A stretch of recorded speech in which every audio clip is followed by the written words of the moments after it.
Welcome to the MMA Roadshow, episode number 387. My name is John Morgan. Cold coffee is with me, and it's a new era in the MMA Roadshow as far as I'm concerned right now. I mean, normally we might be sitting down having a nice frosty beverage, an award-winning PBR. I mean, that's kind of been the backbone of the show for a long time, but today, hazelnut coffee. Not even just regular coffee. Hazelnut coffee, bro. Well, you know, the staff really wanted to step it up today. They said, is Mr. Morgan coming over today? I said, yes. Find us the finest hazelnut coffee and whip it up.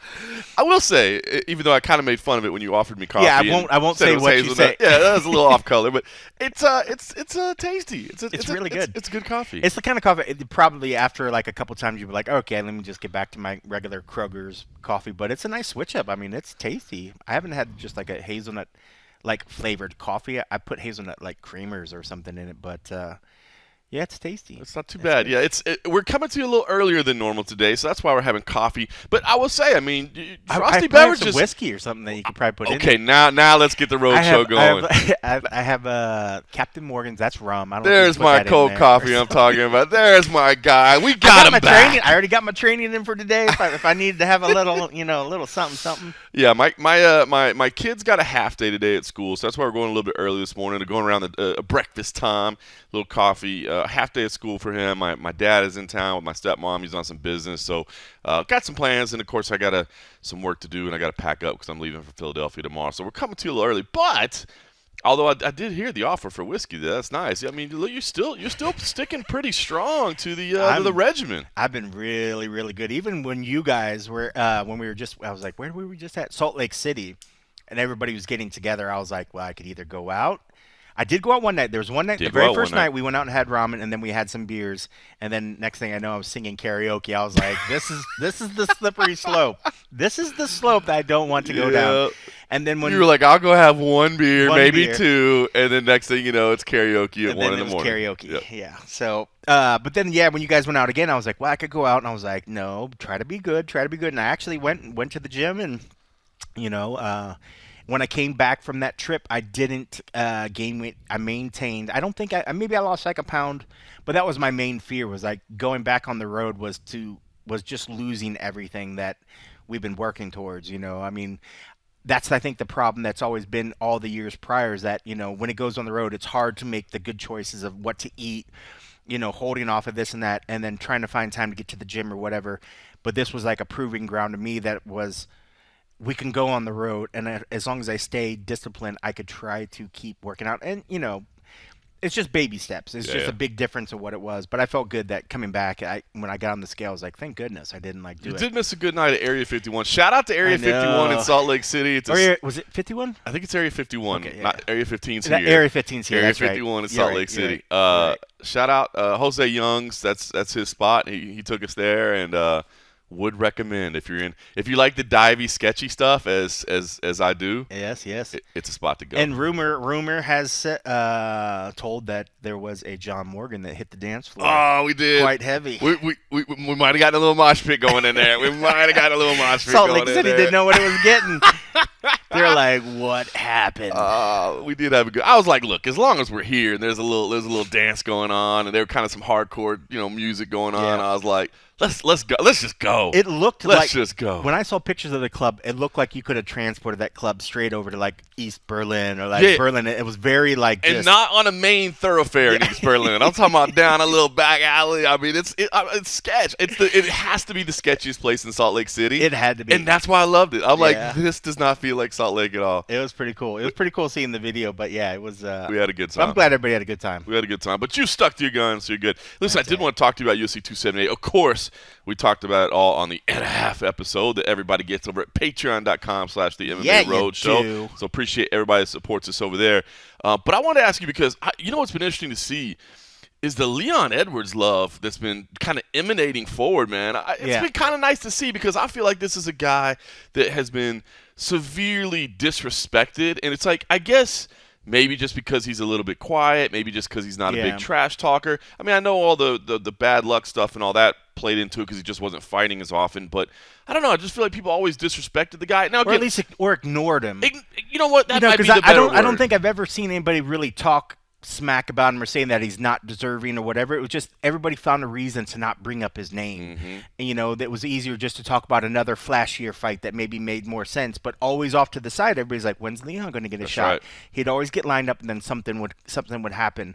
But he's always carried himself as a gentleman. He's always went out there and put on good fights.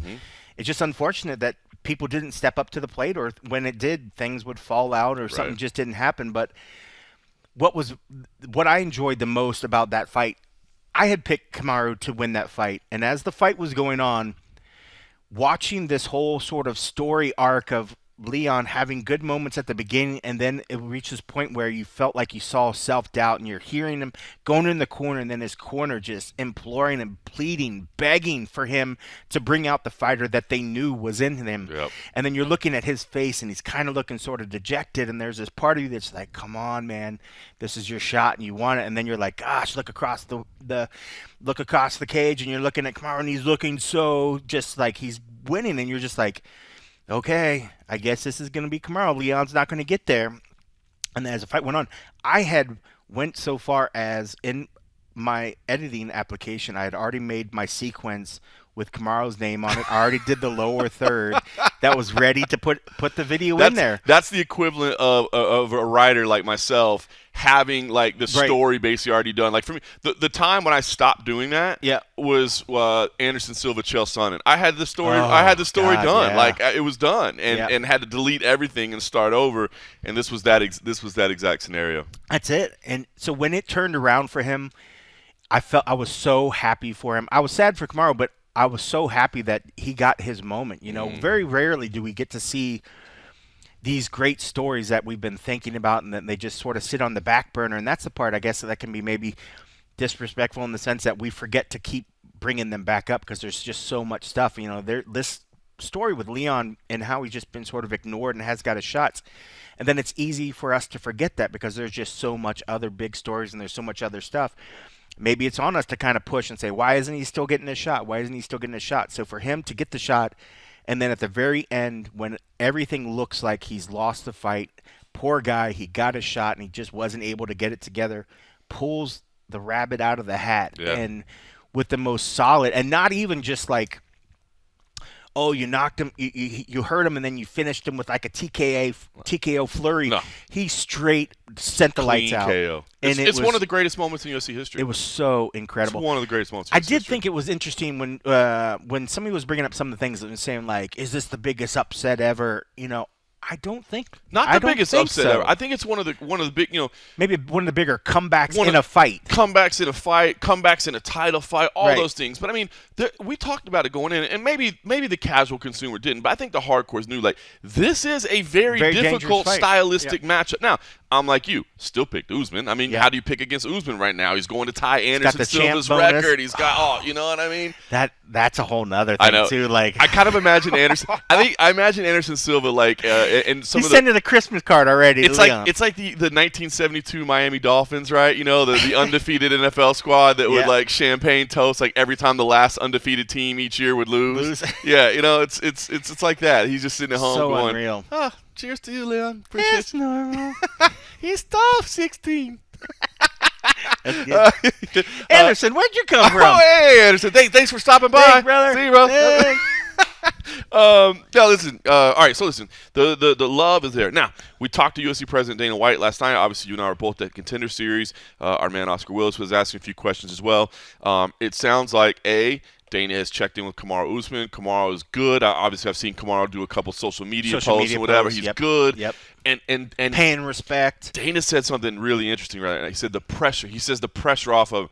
So here's the first thing I want to. So Kamaru Usman, and I believe that's real. The pressure that was on his shoulders was real. But here's what I want. Whether he wanted to admit it or not, because during the fight week, he never admitted. He was like, just regular old thing. He always does that thing, and it's so fake. Where he's like, oh. I didn't even realize I was about to tie Anderson's record until you brought it up, and now that you mention it, that's pretty. Come on, man, you didn't know, no way. But this is what I wonder, because you and I have had a lot of chance to interact with Kamaru behind the scenes, and I know Kamaru is not always well liked. I know a lot of it goes back to that 30% comment that was taken way out of context by Dana White. But for whatever reason, Dana brings that up every once in a while. I know, and it's like Dana. I always want to tell him, you got that wrong, right? You got that. But here's what I wonder, because I do feel like Kamaru was, trying to have this sort of carry himself in a certain way, present himself, and I don't want to call it fake, because fake is wrong, but it's just, you feel like you're at a certain stature, you've got to act a certain way, you got to carry yourself in a certain way, and I think that's what maybe people didn't like about Kamaru behind the scenes is hilarious. Yeah, he's laid back. Yep. He's you know what I mean? And I just wonder if now that this is over, that he comes back, I wonder if maybe he will carry himself a little bit different, and maybe people will get to see more of that side that they relate to, that I think they like. You see him off camera, he acts a different way. And again, fake is not the right word. I just think sometimes when people get in a certain position, they think they have to project a certain attitude or a certain stature. And I feel like that's why he's always done. And I could be wrong, but that's just my interpretation of the way he's carried himself, And I don't know. I think maybe there's an opportunity for him to kind of reinvent himself if he just comes back and kind of carries himself as he is. And I think people might like him a little bit more. Yeah, it's weird. I mean, I can only imagine with the pressures of now starting a side career in Hollywood and doing all this other stuff. I'm sure there's lots of compartmentalization things, and maybe in part of, putting things in its little compartment, people maybe think that, okay, he's carrying himself a certain way because at some point he has to stick that pressure somewhere else. I can't go through my day if I'm thinking about Anderson's over my head. I can't get on my day about this if I'm thinking about this Leon. He has to put things off into these little boxes so that he can kind of go. And I wonder if some people maybe see that as, he's just, he seems like he has no cares in his work. He's not worried about anything. Maybe he's not focused. I think he's one of those. I think if there was anything that he would maybe, when he goes back into this, he will maybe address the fact of, did he take on too much right now when he should be still fully focused on the fighting? I think the Hollywood career is great. I think planning for your future is definitely paramount to what you should do. Yep. But if you're in the mix of maybe making history, and I'm sure he doesn't want to maybe even address the whole fact of what the Anderson Silva thing was. But if you're on the precipice of setting a record in history, another title defense, or even just the fact of defending your title while you are still the number one guy, the number one target that everybody in this division is looking for, is that the proper time to maybe start another side career that can take a lot of effort and a lot of emotion, a lot of energy? Is that maybe the best time? That's a fair question. And I just wonder if when he goes back and he gets back into fight mode to try to reclaim his belt, does he say, hey, Hollywood, I'm going to finish this project that I told you I was going to do, but then I need to refocus. Right. This shit'll be there for me. It's not like they're asking him to, memorize a whole fuckload of lines and take the lead of a movie or whatever. But just if it's taking you away even 1%. But if it's taking him away 1% at the level that he's at, if it's 1%. Exactly. It could cost you. And that's why I think if there was anything, he was taking on maybe he was just chewing too much. But with all that said, he was 60 seconds away from 49-46. But that's the thing, some people, I know he said he didn't, and most people thought that he wasn't the kind of guy that was going to skate. Right. He easily could have just ran and allowed Leon to chase him, or Leon, the way that Leon was kind of looking sort of dejected. I don't know that Leon. I don't think he would have chased after him. I don't think he would have either. The way he was coming back to the corner and just kind of like, right. Man. So maybe there was a point that something inside of him should have maybe set back and said, I have this in the bag. Play this smart. What's the smartest decision right now? Do I let my ego keep pushing me towards, because so much is going right in my life right now that, of course, if I keep pushing, I'm going to get the finish, or I'm going to finish this out on top. Maybe there should have been something that's like, man, let's be grateful for what we build up right now, and I just build up 4 rounds of what I think is in the bag, and let's just get out of here with the title. So as happy as I am for Leon, because I said I love seeing the love that he's finally getting. As you said, ignored was the right word. Not disrespected. Ignore was the right word. Here's what I want to ask you. Let's put a fantasy world where they have announced that they will have the trilogy fight, and it will be December 31st. So it's the last day of the year, and it turns out that you are tied for the picks lead at MMA Junkie. Somebody better catch up. Going into the main event. So you're tied. Who is your pick? Knowing that the entire season comes down to you getting that pick right, who do you pick? Man, I think I would go back to. I think I would stick with Usman. I do too. I hate to say. I hate because that feels like disrespect again. But I saw the line came out. The line came out, and it was almost exactly where the line was for the last fight. And you know what? I can't hate on that. I mean, I can't hate on that whatsoever. He had that fight. I had my fucking sequence, man. I felt like a schmuck having to leave, but lucky it was easy. It wasn't a full story. I just think it came down to there could have been some maybe final words from the coach in the corner, like, brother, you got this. Mm-hmm. Be good. Close it Pressure out. him, but close the deal, but be smart. And if that was a big enough tell of what he's doing, like, hey, every time he's throwing a feint or something, you're dropping to the right, be wary of that. I mean, like, I think he's going to start paying attention to what his tells are. Oh, yeah. But in the same sense, I mean, Leon's going to come in understanding and knowing I was beaten. I was down and out, but I had enough strength and I had enough skill and enough power to pull this out from the depths of, like, you couldn't get further in the hole than what he was. And he pulled it out, and he still had enough strength. So, I mean, that's going to give him so much more confidence that he might push it on more to Kamaru. I mean, but I still think after watching the rest of that fight, it wasn't even like it was like a 50-50 fight, and then one guy pulled it off on the end. Right. I mean, it was like an 80-20. Yeah. And then round one was a shocker. 2, 3, and 4, we all in the bag, and then 5 was about to be as well. 5 was about to be. In the bag. Here's what's interesting. So at the post-fight press conference, I asked Leon about the kick. I'm like, was that something that you guys saw, or was it just, hey, you just threw it and let's see what happens? And he's like, no, and he kind of said he has a boxing-based style. He dips. Now we've since seen the footage where his coach is breaking it down exactly, and what you just said is interesting because I'm kind of a little curious about whether or not the camp is happy about that footage getting out or unhappy about the footage getting out, because you've now given – I mean, it's one thing to say it's something we saw and the way it moves his head. And that footage that you saw that I think BT Sport put out, it's the coach walking through the exact sequence of what happens. Yeah. And now you've given Kamaru and Trevor Whitman exactly, look, this is the hole we saw. Yep. I'm sure they probably identified it already and anyway. And it's not even just him. But like a lot of guys have that. But to know, exactly. Well, so here's what's interesting, because they're going into a trilogy fight. That's going to be the next fight. Dana already said they're both down. They're both healthy. We're going to get this thing scheduled. But you've now given him the footage of what it is that he needs to fix to close up that hole. Yep. So I just wonder if they're happy about that. I mean, we saw a similar situation happen before. Remember when John Jones and Daniel Cormier were talking, and John was a little trash talk, and Daniel was like, oh, you mean when I dipped my head? He still caught him with it anyway. So it's like they had talked about it. So in some ways, maybe those tendencies that you've done for years, that have been built up in your game for years, are a little tough to work out in the course of 3 or 4 months and get done. But I'm just kind of curious if does that hole get closed up, or does that hole get exploited, or does that hole become the sole focus so much that now other holes open up because you're so worried about this? It's going to be an interesting. But I would pick Usman in the trilogy, because we saw the same thing with Cheeto and Dominic. Mm-hmm. It was the same, like almost the exact same shit. Yep. Like fighters just have moves. I mean, while he might even address it and say, bro, when you're doing it, maybe. Just watch the way you're going. But I mean, that's just the tendency. I mean, when somebody's throwing a shot at your head, you'll have two sides you can go to. Yep. And if your tendencies go the one, but just keep your guard up and just whatever. I mean, it's the beautiful thing about this game and the crazy thing about this game, right? Because you can't defend everything. You can't defend everything. There's always a counter to something. To everything, to every move, there's a counter, and so it's like, well, if you do that, then now this is open, and now you know what I mean. It's crazy. So I'm looking forward to it. I think. We talked about it last night with Dana White as well, right? The trilogy is going to happen. Dana says we're going to do it in the UK.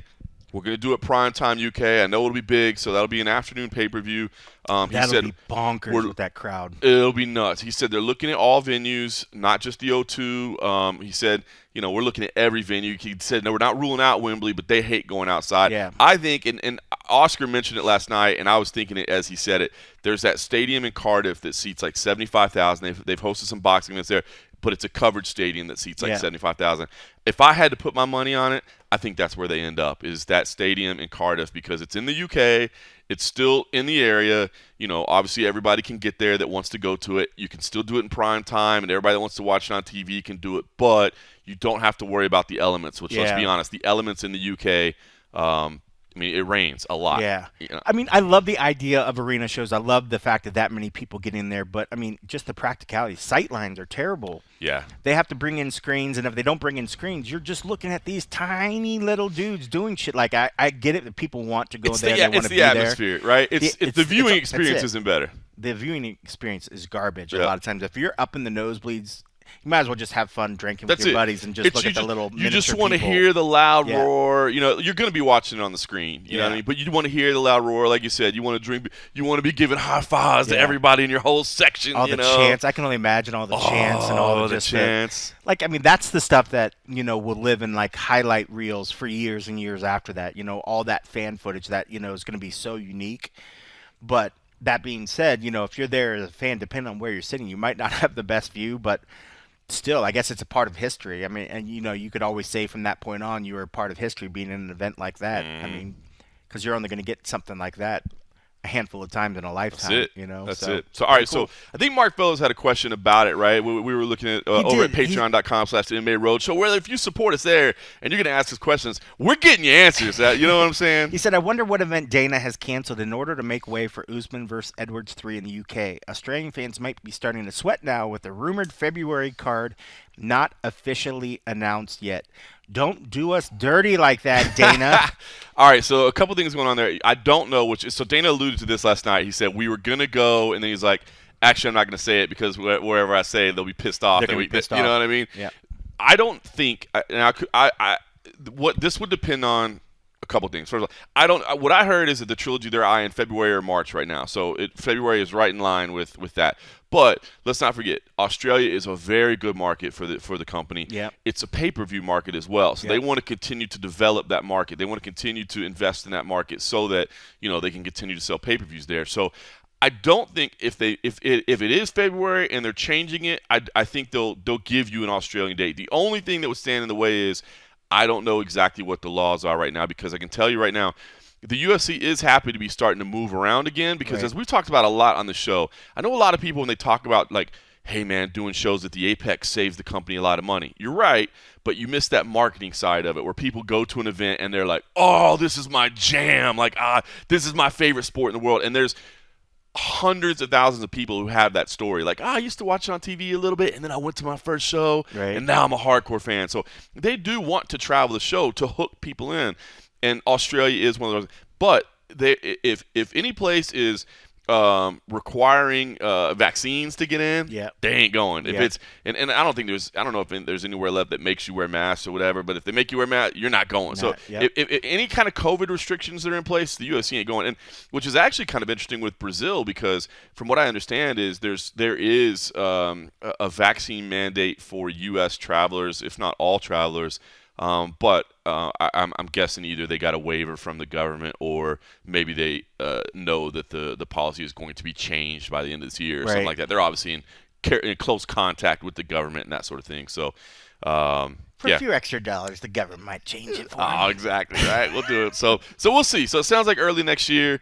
Dana committed to it. We're going to do it in the UK. We're going to do it in prime time, which I think makes all the sense in the world. And it especially makes sense too, because we said the biggest reason they don't like to do foreign primetime pay-per-views is it hurts the pay-per-view market here, right? Because this is where the majority of pay-per-views are, and if it's on a Saturday afternoon, most people aren't buying. But we said going into last week, I bet this is going to be a competitive fight, but I bet it doesn't sell that well. And I haven't seen the reports for how well it did on pay-per-view, but I bet it, haven't heard anything, so guess what? Probably wasn't that good. You know what I mean? Yeah, because Dana, you kind of hear about it. That stuff up. I mean, because that's usually that point of pride that they'll bring up.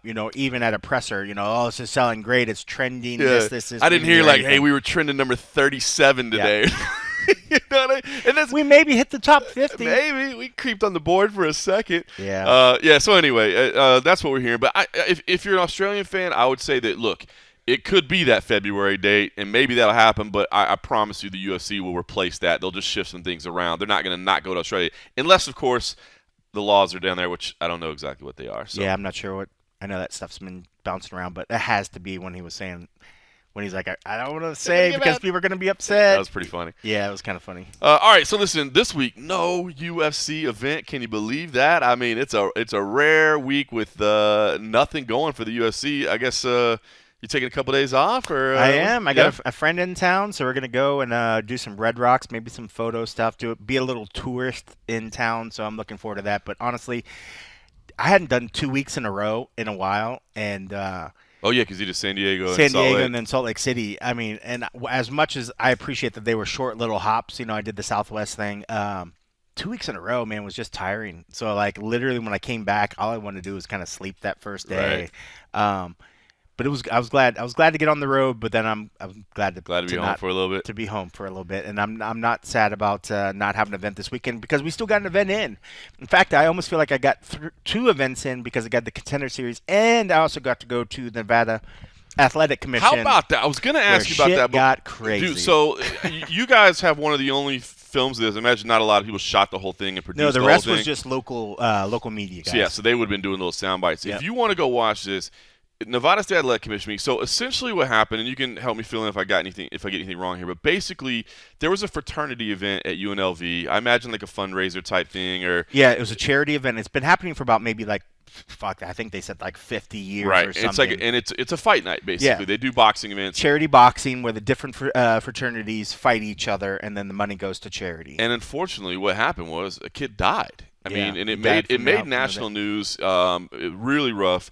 And, obviously a tragedy to say the least. I mean, a college-age kid dying because of a fraternity boxing match. It's unbelievable. But then, there were no real legal ramifications from it. I mean, everybody was a willing participant. It wasn't like anybody was forced in this. What they considered a sporting accident. A sporting accident. The problem was it was unregulated despite it being in Las Vegas. And so the Athletic Commission has brought up, hey, listen, we got to come up with some kind of regulations here because we can't be having unsanctioned things because it does look bad for the sport. It'd be like if it's, imagine this. Think about it as an MMA fan. What if it had been an unsanctioned, it's a college fight night of MMA and a kid dies, right? And now all of a sudden people around the country are like, this sport is incredibly unsafe. People are dying or whatever. So anyway, the commission is saying, look, we've got to look at this and we've got to make some rules and we've got to figure out how do we get some kind of oversight over these things so that people aren't just holding these unsanctioned events. We have no say, and we can't help with people's safety. Right. I think people forget a lot of the stuff. Everybody looks at the commission. They think that they're just doing like drug testing and other stuff. But part of what the commission does behind the scenes is like this, what they call this chain of custody. They're watching somebody get their hands wrapped. Their hands are wrapped. They oftentimes will put an initial. The commission will put an initial on the hand, so you can tell that nothing's been tampered with the wraps. There's nothing underneath the wraps that makes you hit harder. Same with the gloves. The gloves go on there, and then they tape the gloves, and then they initial the tape on the gloves. That is what they're calling their chain of custody. They've completely seen it from when there's been no gloves on this fighter, and then when it's fully gloved up. And then in a full NSAC event, then an inspector will stay there the entire time. Right, to make sure once that point that there's nothing in there, they're making sure nothing's brought into the locker room. You're only allowed clear liquids, stuff like that. I mean, chain of custody, it's all completely watched. In this particular instance, and from what I was hearing about that night, is gloves were reused. Nobody was watching how the hands were being wrapped, So part of the commission was kind of the guy definitely had an agenda as well that he was trying to push, but he was like, how do we know that somebody didn't put something in the gloves? How do we know what wasn't in the tapes? You got different people using the gloves. Why didn't you guys do it? But so the commission was kind of coming at him. This was a sporting accident, and this is what was deemed like when it came down to it and they looked at it, they decided that there wasn't cause or intent to put a criminal investigation in. Police didn't do, because deaths have happened in the ring before, and it's happened, and people don't lose their mind and call for an investigation, a homicide investigation. Part of it, and the sad part about this, was that there was a young man involved, a UNLV student, a guy that was like 20 years old, 21 years old. His whole life in front of him. It's a little bit different than some of these pros that maybe are 38, You're whatever. Like, well, they chose this profession. They chose this profession. Went this life. This was a guy fighting in a charity event. Doesn't make it any less tragic, but for people to justify it in their mind, they say, well, that's the risk that's inherent. That's why you get paid millions of dollars to do it or whatever, is because you're putting your body on the line. Right. So that's part of like what the whole Nathan's Law that was put in was that try to put some oversight into it, and what they want to try to do is make it permanent to where these things that happen on campus where, you're having these different students. My thoughts is that eventually they want to try to break this out more, even outside of just something that deals with like these like sort of charity events. I think they want to put it to where there's no underground unsanctioned events happening anywhere. Right. They want it all to sort of fall under. Now, there's two things with that. One, yes, it does improve the safety. It does help do it, but it as well puts it another event. This is more income and revenue for the commission. There's as well. Two ways to look at it, because there's definitely a positive.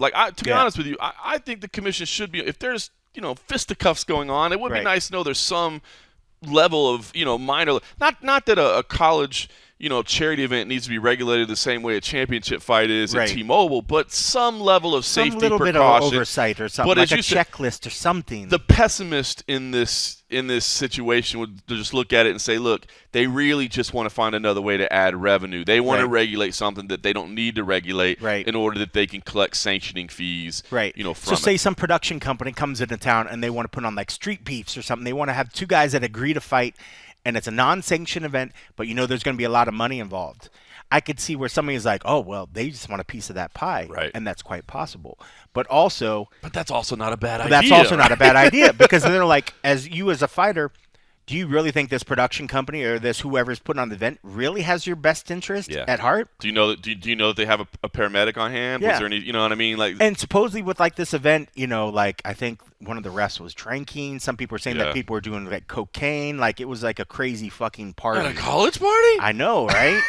So I could see where they're like, just everything was crazy. That there was no real oversight, and shit got out of hand. And they even brought up they're like, how was his training? Right. Was he hurt in training leading up to this? Do we know if he that had was a great anything? point, right? Because there were a lot of things that they check. You can have a brain bleed going in, exactly, and a little jab or something and you're like, well, I don't understand why. Well, because he was already hurt coming in. You didn't do any testing. There were no medicals or no anything. So listen, to check him out. This hearing was a very serious hearing about a very serious topic and a very important topic. That said, It was a bit of a shit show, if we're being honest with you, right? It was the craziest thing I've ever seen in terms of when you go to one of these commissions, it's usually very, very buttoned up.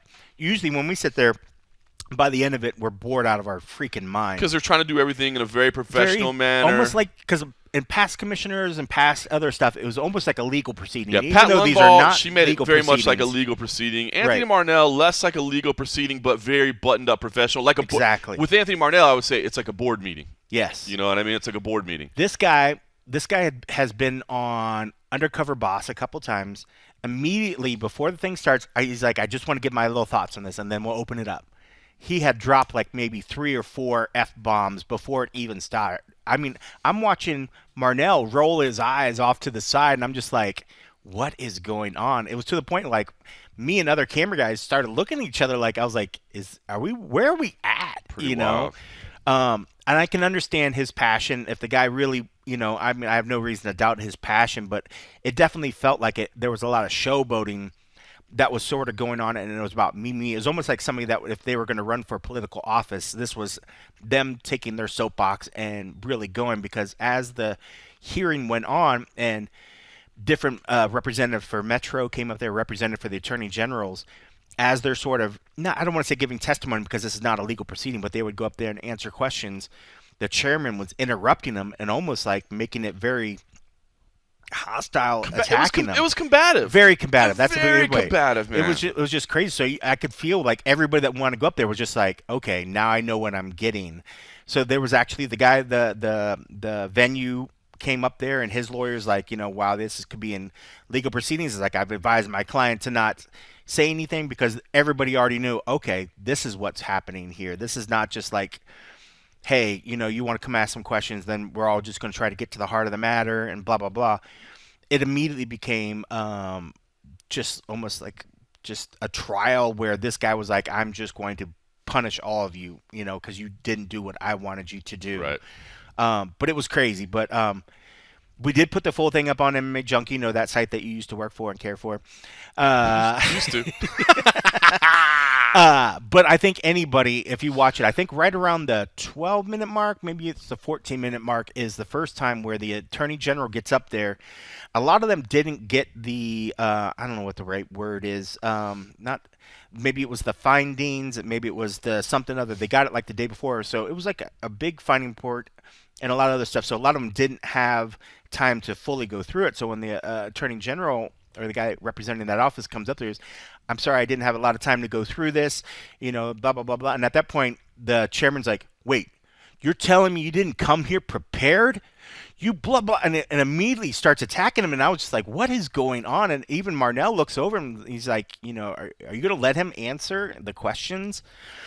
It was the craziest thing that I've never seen in all these years that we've done that. I've never seen it go off the rails like this before. It's one of the craziest meetings I've ever seen. And to be honest with you, I feel like, again, it's a very serious, very important topic. Very serious. And I feel like he distracted he was doing it. It was a disservice. Exactly. Yes. It made it about that. It just, I don't know, man. If his passion was 100% real, I understand why he wanted to voice his opinion, but he had to have realized that what he was doing wasn't helping the situation. He completely derailed the whole thing. Like, there were freaking family members. The parents of the kid were on they had dialed in. I don't know if it was a sister or something. There was another family member in the thing, in the room. So I don't know if part of this was playing to that.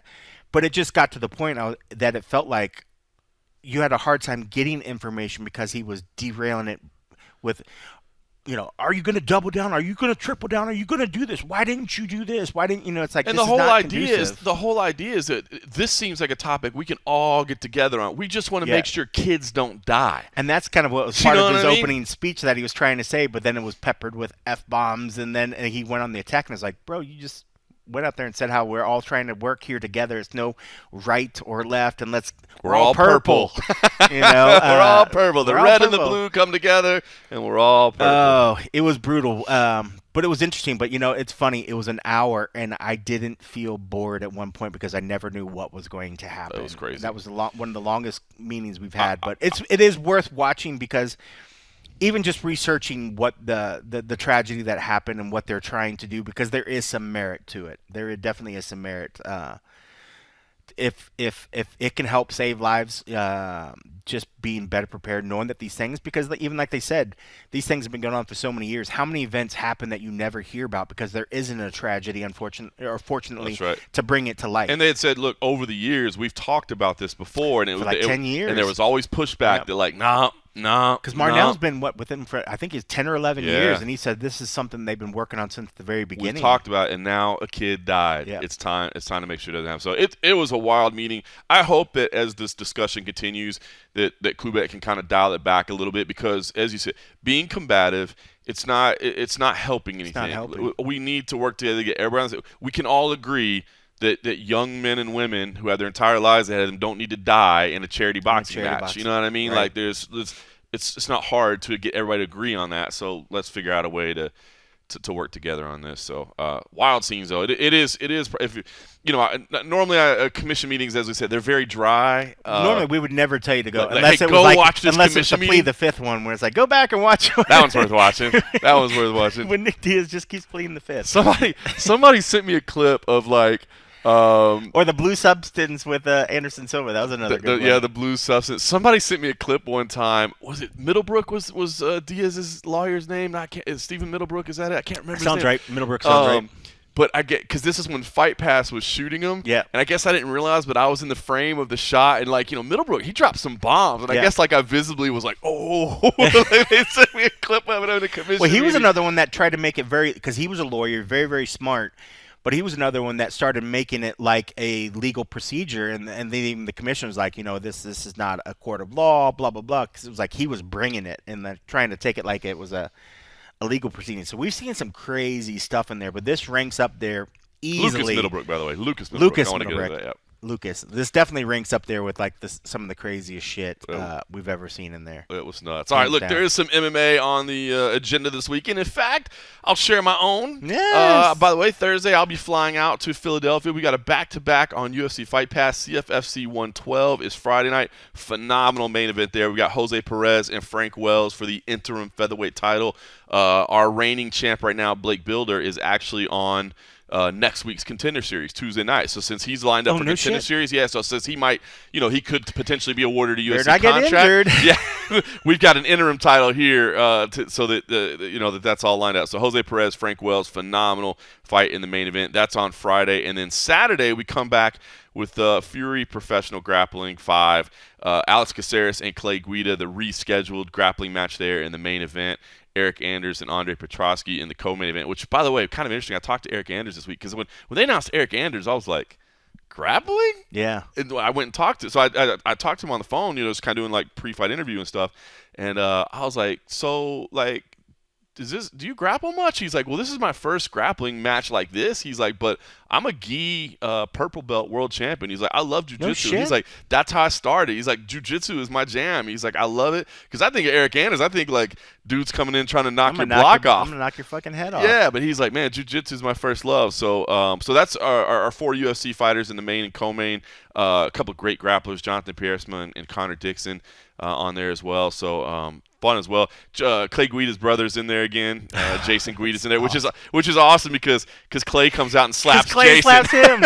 It's the best part because remember we saw it last time. Was like, is Clay gonna slap him? Yeah. He's like, oh yeah, he did. It's so great, man. So anyway, fun. The grappling is so fun.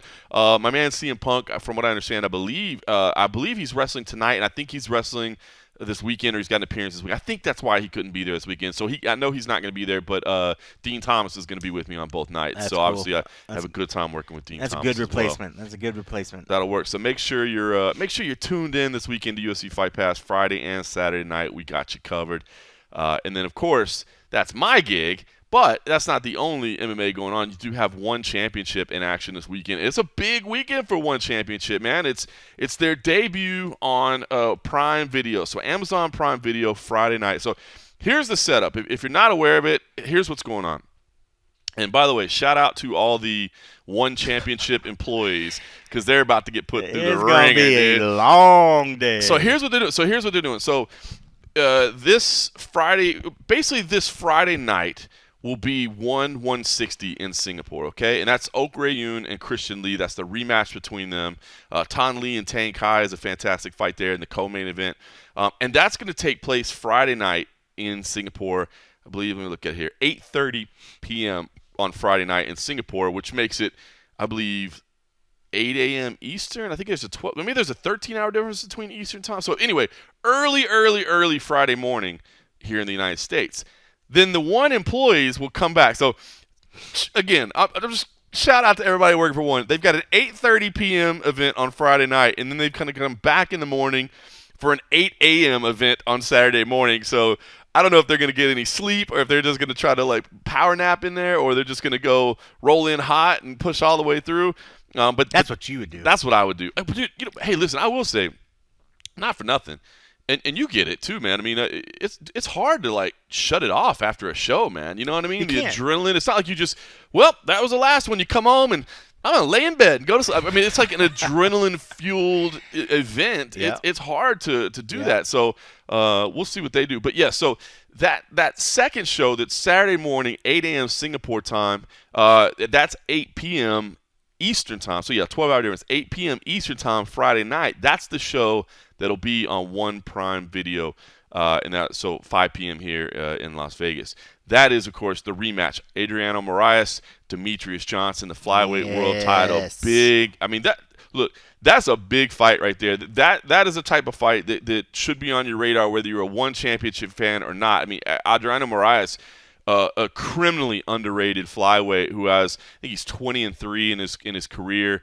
Has been fighting largely over in One Championship, which understandably maybe people don't always pay attention to it because of the weird time. But that's why this is such a big opportunity for One Championship, because they're going to get the show in prime time. They put on good events, man. And I'm telling you, if you haven't watched a One show before and you got an opportunity to do it this week on Prime, do it, because first of all, will it be available on demand immediately after it, like other stuff? I think so, as far as I know. That's cool, too. Yeah, and I'll be honest with you.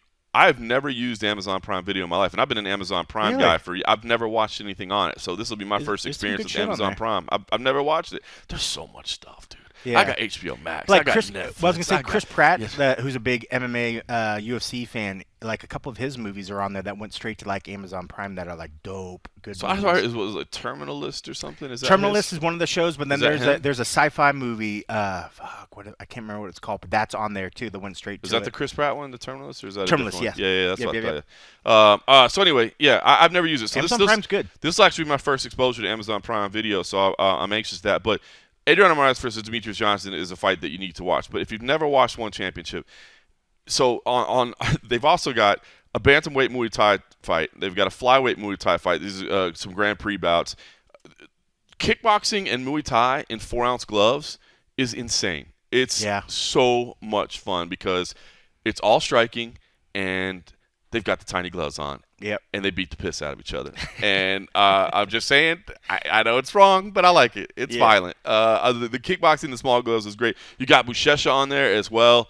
Obviously an incredibly talented, like 17-time world champion in grappling, undefeated so far in mixed martial arts. He's on the main card as well. So a little bit of something for everybody on there. And it's gonna be a good card. I looked it up. The Tomorrow War is the Chris Pratt one that's on Amazon Prime. I liked it. It's like a futuristic sci-fi movie. It's pretty dope. I don't want to give the premise away, but I think you would like it. But it's good. Amazon Prime's dope. That's where actually a lot of movies that I order for streaming ones are on the Amazon platform. Because I used to use different other ones. So like movies that you just want to have like an online library, like Amazon's a good one, and then they would live in like your Amazon Prime library or whatever. So this service is pretty dope. I mean, they have some different ones, like the Reacher show I think was on Amazon Prime, and that was dope. So yeah, I mean, they kind of came, I don't want to say late to the game when the major streaming ones were out there, but they're kind of running from behind. But then now they start throwing some money towards some of these new shows and stuff, and then hence now this partnership with One. So I mean, they're really expanding it. So I like it. I like the Amazon Prime. It's very good. We got to make sure we give some love to our Patreon peeps before we sign off as well. So I'll let you whenever you're ready to sign in. Well, I was gonna say, if you like what you're listening to, there it is. At this point, if you like what you're listening to, great transition there. Of just if you like what you're do us a favor and make sure that you're logged in. You take the time to rate us, review us, whatever you can. The 5 stars helps out. You could be like WHS Jack, who says 5 stars. Best MMA duo. John Morgan and Cold Coffee have the best insight and behind-the-scenes info. Plus, they gave me a personal shout-out on the podcast after joining the Patreon. For anyone that's hesitant about going behind the paywall, do it. It's super easy to do, and I should have done it a lot sooner. The and a half, and he put it in John Morgan raspy voice. Episodes offer the best and most thorough. He doesn't like my imitation version? Year and a half. It's a pale comparison. So shout-out for that. Yeah, so you can do that. Or he didn't say he wanted the all-coffee version? No. Nobody wants the all coffee version. That might be a one and done. It was a one and done. What's this might shit? We did have an all coffee version. If you want to join now, nope, I'm beep beep. Don't listen to this part. Check beep, after beep. the Dallas. It's worth joining. In fact, you know what? It's worth joining. Just to join for 1 month so you can listen to the post-Dallas show when I couldn't do it. And Cold Coffee had to do a show all by himself and determined that he never, ever, ever wants to do it again. I didn't think he did a bad job. I will find you wherever you're stuck and allow you to help do a show. I didn't think you do a bad job, man. I thought it was good. But if you want to take your support to the next level, you do head over to patreon.com/MMA Roadshow. You sign up for as little as $3 a month to help support the show, and it really helps us out. It does. We want to say a welcome back to our man Franks of Duke, which we love that. Phenomenal. Name. It's up there with Gianni's Teeth is one of the best name ever. Gianni's Teeth is good, but Franks of Duke as in Frank Dukes. As in Frank Dukes. Yep. And then we also welcome a brand new member, Robert Armstrong. Thank you, brother, for hopping on there. I think I sent you guys both a message just to say hello and welcome back, but we appreciate you guys. But Cold Coffee, definitely our community manager these days. I am stretched incredibly thin right now, but we're getting there. We're making progress over at mixedmartialarts.com. We got some things cooking behind the scenes. And I mean, you're getting headliners, not even have to go to events. You're just like, I could go to the event, or they're just going to give me the headliners and give Dave W.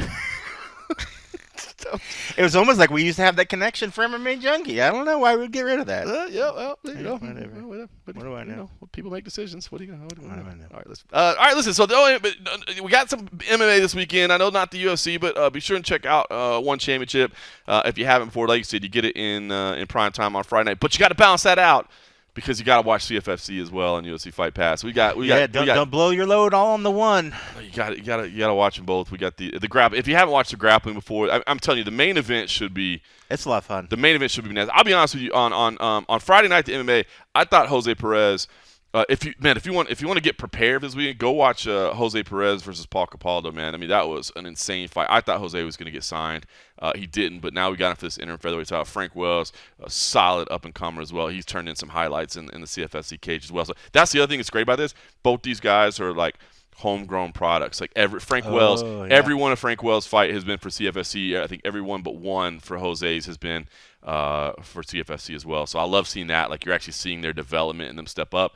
And then, of course, Saturday night will be the grappling match, which, like I was saying, if you haven't seen one of our Fury professional grappling shows, tune in. I'd love to hear your feedback on it, because I love it. They're fun shows. They're fun. They're fun to watch. They're so fast-paced. I was going to say, that's it. It doesn't feel like you're watching something that's just like, oh, we got to wait for a little bit. Here's another grappling match. Like, the pacing's good. The production's good. It just seems like a fun watch. It's just something different, too. It is. Like, we watch so much MMA that it's cool to just switch it up a little bit every once in a while. And I mean, no disrespect to any other grappling shows out there, but I think it's the best looking show, best looking grappling shade. show. Went around the heads and he's throwing massive shade. No. There's room for everybody in the world. We're all purple. But we're all purple belts. But I'm just saying, it's the best look at the card. Anyway, all right, listen. I'm gonna run on the day. The coffee, the hazelnut coffee is setting in. I got the high energy level, and I got some stuff to get done before I hop on a plane for Philadelphia tomorrow, and I gotta go spend a little time with the family. So I'm gonna run now. I'm gonna go play tour guide. And you're gonna go play tour guide. Look at that. It. All right, enjoy your weekend. Like I said, you still got plenty of stuff to watch, but you get a break on Saturday and Sunday, and enjoy it. Spend some time with your family. Head outdoors for a little while, but make sure you watch UFC Fight Pass. And thanks for listening.